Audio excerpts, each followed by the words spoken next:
Agradezco a cada uno de nuestros ponentes y me voy a permitir hacer algunas preguntas. Voy a leer algunas preguntas que nos hicieron llegar al chat o al correo electrónico y también decirles que las que no les demos lectura se les va a remitir a cada uno de los ponentes para que también se haga la contestación de ellas, ¿no? Y voy a empezar con el primer ponente, con el doctor Luis Daniel Vázquez, y nos pregunta Jesús David Pineda, en los procesos de licitación, ¿qué derecho humano se violenta? No sé. No sabía si quieres que responda una por una o hacemos un conjunto. Tú dime.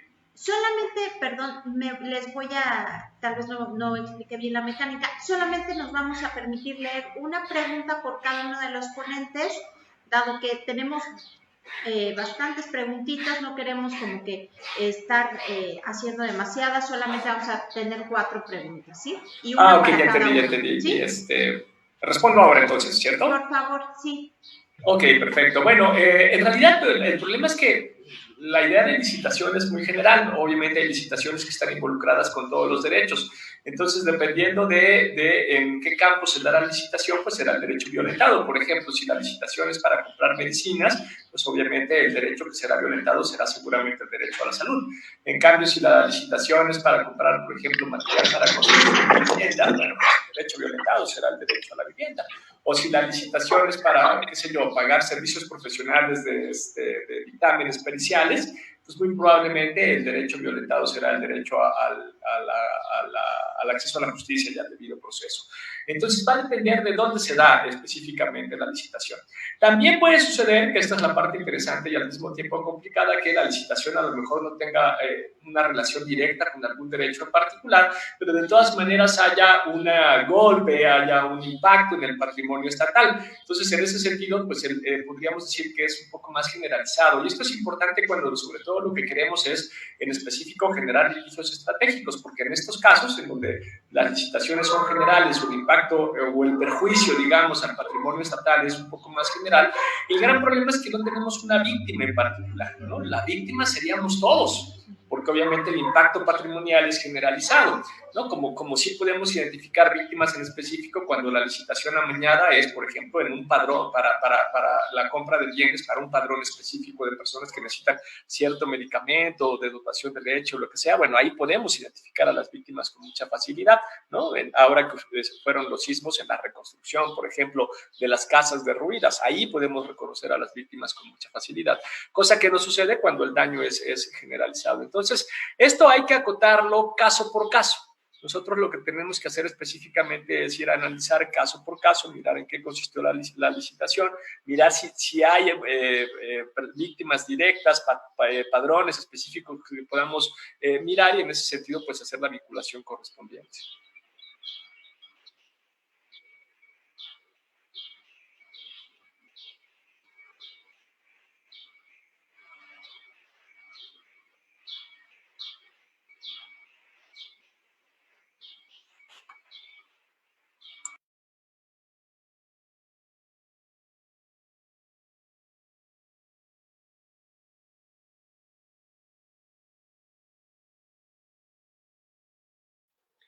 Muchas gracias por la pregunta. Pues mira, en realidad yo creo que lo que tenemos que entender es si tenemos un contexto similar, es decir, tenemos un contexto de captura del Estado, tenemos un problema de politización de la corrupción, necesitamos mecanismos de investigación y de capacitación criminalística y de procedimientos penales, porque en realidad estos instrumentos fueron diseñados con esa mira, ¿no? Con la mira de tratar de disminuir la politización de la corrupción, generando espacios de blindaje o de aislamiento para aquellos que investigan. Entonces, si nosotros decimos que sí a todas estas preguntas, yo creo que sí la necesitamos. Ahora, ya tenemos un sistema nacional anticorrupción, entonces eso quiere decir que ya la podemos desechar. El caso de la Maxi es un caso interesante, les invito a que lo sigan porque la Maxi entró a un país que ya tenía un sistema nacional anticorrupción y entonces funcionó. de manera diferente a la CICIG, pero funcionó dentro de un sistema nacional anticorrupción. Entonces, no hay modelos, pero las problemáticas hay que analizarlas bien y en este caso preguntarnos si necesitamos disminuir o generar algún mecanismo que nos permita disminuir la politización que está detrás de los procesos de corrupción. Doctora, yo quiero hacer una pregunta y espero y todos, esta pregunta va para todos y todas nuestras panelistas, porque es una pregunta que nos están haciendo y va dirigida prácticamente a todos, ¿no?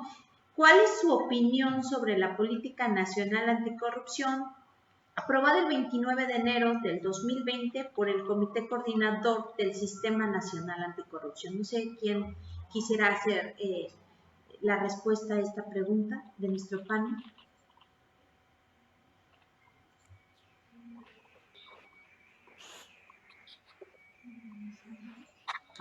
Yo quería dar oportunidad un poco a que los colegas que no han hablado se animaran, pero si no, yo hago un comentario específico. A ver, a mí me gustó dos cosas de la Política Nacional Anticorrupción. Me gustó el proceso, ¿no? El proceso porque fue un proceso muy participativo, que se tomó bastante su tiempo, que abrió distintos mecanismos para que diferentes, tanto organizaciones de la sociedad civil, pero también personas que no necesariamente pertenecen a organizaciones en específico participaran. Lo hizo a través de foros, abrió también buzones, abrió una página. Lo que quiero decir es que en lo que tiene que ver con la construcción de legitimación política de una política pública y en particular incluso del estándar de participación para hacer políticas públicas con perspectiva de derechos humanos, lo hicieron muy bien, fue muy satisfactorio, ¿no? Y me parece que en ese sentido, incluso cuando nosotros miramos el primer borrador con respecto al último, se notan también los cambios a lo largo del tiempo, que fue bastante, yo creo que fue como un año, si no es un poco más de un año ese proceso. Entonces, en cuanto al procedimiento, me parece que es muy razonable. Y luego, en cuanto al elemento sustantivo, los 4 ejes que se presentan del Plan Nacional, de la Política Nacional Anticorrupción, también me parece que te permiten ver con claridad un buen diagnóstico, que es algo que casi no se hace. Lamentablemente, en México, cuando diseñamos política pública, no hacemos diagnósticos previos con características causales. Entonces, hay un buen diagnóstico con características causales y con evidencia empírica. Entonces, estamos haciendo política pública sustentada en evidencia, cosa que viene bien, y a partir de ese buen diagnóstico, pues también se están formulando en consecuencia las líneas de acción correspondientes, metas y objetivos verificables, y también incluso los indicadores que nos permitan medir si se está o no, si va a tener impacto y si va a tener también proceso, resultados esta política pública. Entonces, en ese sentido, también en términos técnicos, más allá del proceso de creación de la política, también tenemos elementos técnicos suficientemente sólidos. Y al mismo tiempo, el contenido nos permite ver todas las problemáticas, pero también todas las posibles soluciones que tenemos en esas distintas tipos de corrupción que nosotros veíamos hace un rato. De hecho, el hecho de que comience justamente con que el principal problema de la corrupción actualmente es la impunidad, me parece un total acierto, ¿no? Entonces, a mí en principio me gustó. ¿Cuál es el principal problema que tiene en este momento la Política Nacional Anticorrupción? Que me parece que no la van a implementar. Entonces, en este momento hay una confrontación que es abiertamente política, en donde en específico al presidente no le gusta tanto el Sistema Nacional Anticorrupción, no está contento con la elaboración del sistema tal como se encuentra. De hecho, ellos trabajan obviamente mucho más a partir de la Secretaría de la Función Pública. La Secretaría de la Función Pública ya hizo su propio Plan Nacional Anticorrupción, y me parece que en todo caso el que van a aplicar es ese, el de la Secretaría de la Función Pública. Entonces yo creo que ahí van a estar las lamentables limitaciones de la política. Es una política bien construida, que tiene elementos sustantivos razonables, pero que creo que no va a ser implementada. Muchísimas gracias, doctor. No sé si otro de nuestros panelistas quiere hacer uso de la voz para contestar esta pregunta. Sí, bueno, yo muy rápidamente comentar que estoy totalmente de acuerdo con el planteamiento que acaba de hacer el doctor Luis Daniel.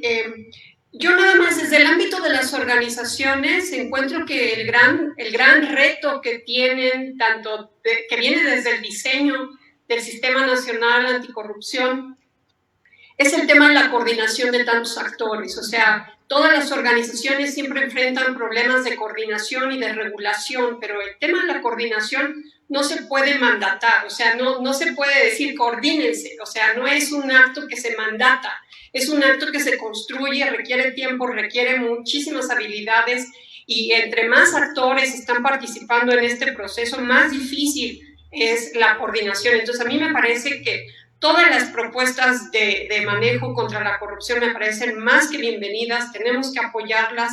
Es importantísimo que logremos reducir el nivel de corrupción en nuestro país, o sea que yo espero que sí se logren muchos resultados con base en esto, pero el tema de la coordinación intraorganizacional tiene problemas de competencia por recursos, culturas organizacionales diferentes, entonces esa es la parte que me parece que va a ser el reto operativo, así como para las misiones híbridas el reto es el tema de la soberanía y la intromisión. Aquí el tema creo que es la coordinación básicamente. Muchas gracias, doctora Laura. Sí, sin duda alguna, el tema de los sistemas estatales, yo hablo a nivel estatal y bueno, a nivel nacional, es la coordinación. Tenemos un gran reto, que es coordinarnos todos, ¿no? Y en esta coordinación, bueno, muchas veces la comunicación no es la correcta tal vez, ¿no? Y como bien usted lo dice, influyen también las formas o los métodos que cada una de las instituciones ya tienen, ¿no? Entonces, ahí tenemos un gran reto. Sin embargo, bueno, el sistema en el Estado, ya tenemos articulados todos los órganos colegiados y estamos empezando en este gran proyecto, ¿no? El proyecto que es para construir la política en el Estado, y por eso se están haciendo esfuerzos tanto en el comité coordinador como en el comité de participación ciudadana como secretaría ejecutiva de poder sacarlo adelante, ¿no? De manera coordinada, invitando a todos y invitar también a la sociedad a que se una a esta construcción de la política. Voy a permitirme seguir con la lectura de las preguntas y esta va dirigida a Daniel Rosenberg. Y nos preguntan, no tengo el nombre de la persona que nos preguntan, una disculpa, 3 medidas que las administraciones municipales deben implementar para el gobierno abierto. Sí, muchas gracias. La verdad es que el gobierno municipal es por excelencia el espacio que más posibilidades de participación tiene. Hay experiencias más enriquecedoras a nivel municipal. Yo comenzaría por recomendar primero que tiene que partir de un diagnóstico previo. La autoridad se tiene que desarrollar diagnósticos de capacidades, pero también identificar áreas de oportunidad. No solamente instalar, por ejemplo, un plan y abrir a la participación ciudadana, sino en el tema de identificar, por una parte, una metodología que le sirva al gobierno municipal. En específico, como lo mencioné, hay varias metodologías. Una de ellas es la del INAI, pero hay otras. Y por otro lado, identificar a lo mejor una estrategia una herramienta de gobierno abierto que les permita tener resultados rápidos. Porque en este sentido, dado que los periodos todavía son muy cortos, el tema de la reelección todavía no es algo que permee en las estructuras burocráticas, por ejemplo, de administración pública. Tener proyectos muy largos se cansa la gente en participación. Entonces, sí tiene que ser, por una parte, acompañar de un proceso de planeación estratégica a mediano plazo, y por otro lado, acompañar con estrategias específicas, con herramientas puntuales que les permitan, digamos, abrir el gobierno por etapas, de tal manera que cubra las dos vías, porque no es lo mismo solamente hacer un ejercicio de gobierno abierto con buenas prácticas, entre comillas, si cubre malas prácticas atrás, ¿no? Entonces, son algunas de las herramientas que yo podría poner en consideración. Muchas gracias, Daniel. Bueno, la comisionada presidenta Mariana Contreras se tuvo que retirar de nuestra sesión, dado que tenía una sesión que iniciaba a la 1:00. Entonces, bueno, ya no podremos hacerle las preguntas, sin embargo, se las haremos llegar vía correo electrónico para darle seguimiento. Después de esta ronda de preguntas, yo quisiera que nuestros panelistas nos pudieran dar sus conclusiones finales sobre el taller. Si quieren, empezamos por el mismo orden del inicio de las ponencias, por favor. Sí está el doctor. Muy bien, es que... ya está. Estoy un poco lento aquí con lo del video y el micrófono. Bueno, pues, más que las conclusiones, a ver, un comentario para que quedemos en contacto. Laura, te cuento que desde más o menos cuando empezamos hace un par de años, cuando creamos el Frente contra la Corrupción y la Impunidad y después la Plataforma contra la Corrupción y la Impunidad, una de las cosas que estábamos pensando es que México necesita organizaciones extraordinarias, pero también híbridas, que justamente era lo que presentabas.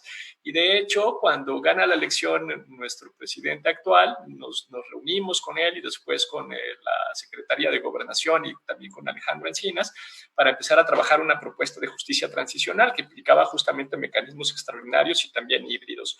Y dos de esos mecanismos era una gran Comisión Nacional de la Verdad y además le propusimos un mecanismo internacional contra la impunidad. Y ese mecanismo internacional contra la impunidad tenía como punto de partida pues, justamente la CICIG, más la CICIG que el MASI. Entonces intentamos en México echarlo a andar, justamente sabíamos que iba a ser un mecanismo que iba a ser de forma paralela al Sistema Nacional Anticorrupción. Tenemos una propuesta que está ya incluso por escrito, me acuerdo que la presentamos en enero del 2019, pero lamentablemente no se concretó, ¿no? Entonces, yo creo que el principal problema que tenemos en este momento, y que por eso lo traigo a colación, no nada más porque lo recordaba a partir de la exposición que hizo Laura, sino porque el gran problema que tenemos en México es justamente el de la impunidad. En la medida que tengamos un índice como el actual, el 99% de impunidad, el mensaje que se está enviando es: se pueden cometer sobornos, se pueden cometer extorsiones, puertas giratorias, se pueden cometer licitaciones amañadas, desvíos de recursos y no pasa nada. Por distintas razones, porque la impunidad tiene diferentes causas, en el peor de los casos porque operan con una lógica de red de macrocriminalidad, en el mejor de los casos simplemente porque no hay capacitación o profesionalización suficiente, o porque la lógica de la burocratización no permite que avancen las investigaciones. Pero mi punto es el siguiente, ¿no? Agradezco la invitación, agradezco que se hagan foros como estos, agradezco que estemos todos pensando en cómo podemos combatir de mejor manera la corrupción, entre otras cosas para que no haya más violaciones en materia de derechos humanos. Si queremos pensar en dónde tenemos que poner el énfasis, me queda claro que es en el combate a la impunidad. Y en ese combate a la impunidad, pues las noticias lamentablemente no son las mejores, entre otras cosas porque, por ejemplo, hasta ahora los magistrados que están encargados justamente de la investigación y la sanción de los casos de corrupción grave, pues no han terminado de ser siquiera nombrados. Entonces, más o menos esa es la importancia que le damos a la investigación y a la sanción, ¿no? Que es lo lamentable. Pero bueno, gracias por la invitación y pues seguimos en contacto para seguir platicando. Muchísimas gracias, doctor Daniel, por estas conclusiones finales. Le doy el uso de la voz a la doctora Laura Zamudio, por favor. Sí, muchas gracias. Sí, efectivamente, recuerdo perfectamente todo el trabajo que hizo el doctor Luis Daniel con respecto a esta discusión con la sociedad civil para impulsar los procesos a favor de estas comisiones, y lamento mucho que sí no se hayan podido consolidar. Justo se estaba también cambiando el gobierno, entonces era una situación particularmente complicada. Estoy de acuerdo en que tenemos que insistir en eso. La CICIG y la MASI se crearon desde la sociedad, es decir, no es que sean los gobiernos nunca van a estar dispuestos, digamos, a aceptar una intervención internacional. Es muy difícil, es muy hasta vergonzoso. Entonces tienen que ser las sociedades las que impulsen estos procesos, y así fue en Guatemala y así fue en la MASI. Escándalos horrorosos de corrupción en los sistemas de salud y en los sistemas de aduanas, en los sistemas de transporte. Yo creo que en México hemos sido bastante tolerantes con el tema de la corrupción. y creo que hemos sido también, porque está normalizada, porque la vivimos con ella, está normalizada en todo nuestro alrededor, las palancas forman parte de la normalización de la corrupción en la que vivimos todos. Entonces yo creo que el tema de la corrupción es un problema de que hemos sido, históricamente somos un país históricamente tolerante con el problema de la corrupción. Con respecto a la impunidad, estoy de acuerdo en que eso ya tenemos que luchar contra la impunidad, pero la experiencia que dejó la CICIG, y ahí pues quiero ser muy cuidadosa con respecto a esto, porque no quiero que se piense que no estoy recomendando atacar la impunidad. Sí, claro que hay que atacar la impunidad, pero la experiencia que dejó la CICIG es la de que para atacar la corrupción para atacar la impunidad tienes que entrarle atacando la corrupción y no al revés. Es decir, algo parecido a lo que le sucedió a Al Capone en los Estados Unidos, que fue atrapado y fue llevado a la cárcel, no por los actos de criminalidad cometidos con el tema del alcohol y de las violaciones a las leyes del alcohol, etcétera, sino porque no había declarado sus impuestos. O sea, así fue como se metió Al Capone a la cárcel. Entonces, la CICIG ha demostrado que comenzó a ser una organización en torno a la impunidad, pero la impunidad es algo muy amplio, es algo muy difícil de agarrar, es algo muy difícil de entender, de operativizar, y entonces la misma organización se movió hacia la corrupción, que es el comisionado Iván Velázquez, incluso creó una categoría que son las redes económico-político ilícitas, las RPIs, que es la manera en que se tejen las redes transversales de corrupción y se integran los expedientes de manera técnica para encontrar las fallas de la corrupción, y no al revés. No empezar por no ir a través de la impunidad, sino ir a través de algo más técnico, más agarrable, más demostrable, que es la estructura técnica de los expedientes en torno a los fenómenos de corrupción transversal. Digo, es una opinión personal y por supuesto que estoy a favor de que tenemos que disminuir la impunidad en este país, pero creo que la experiencia de la CICIG demuestra que ellos tuvieron que hacerlo al revés. Muchas gracias, doctora Laura Zamudio, por compartirnos esta práctica, ¿no? Esta buena práctica, ¿no? Desde, como bien lo dice usted, desde su punto de vista se combate la corrupción y luego la impunidad, y bueno, también habría que analizarlo y plasmarlo en esta parte de la política, todo lo que aquí ustedes han mencionado. Me parece muy interesante profundizar en el tema de estos híbridos, y lo tomaré de manera personal, un tema a estudiar más a fondo. Yo le agradezco hoy su intervención y bueno, le voy a permitir darle el uso de la voz al licenciado Daniel Rosenberg para que nos dé sus conclusiones finales, por favor. Muchas gracias. Igualmente reiterar este beneplácito de estar con ustedes ahorita en esta charla. Quisiera aprovechar para hacer un par de comentarios a preguntas que por ahí preguntaban sobre las experiencias más exitosas de gobierno abierto y las tres peores. Antes que nada decir que puede ser engañoso irse por experiencias exitosas. Por ejemplo, tenemos experiencias exitosas en Veracruz, paradójicamente durante un gobierno como el de Javier Duarte. No deja de ser a lo mejor quizá atractivo la experiencia en sí misma, pero sí hay que verlo en su contexto.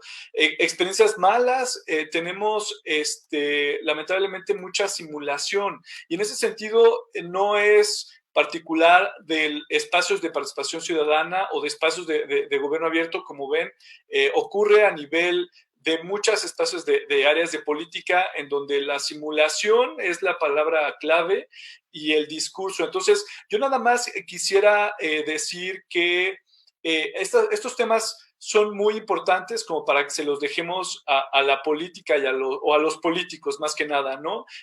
Sigamos impulsando políticas más participativas, sigamos impulsando estos espacios de diálogo no demos marcha atrás a los avances que ya se han dado en cuanto a las instituciones que tenemos, exigir rendición de cuentas de estas instituciones que ya se han configurado para que no sean solamente una simulación o un adorno, y que, preocupado también por un ambiente que vivimos actualmente de polarización por una parte, pero por otra también en algunos otros estados de lamentable retroceso, por ejemplo, en Veracruz mismo, que lamentablemente es un ejemplo de cooptación de órganos autónomos, donde pues las instancias de anticorrupción, de transparencia, de rendición de cuentas están siendo manipuladas por un proyecto político. Entonces, un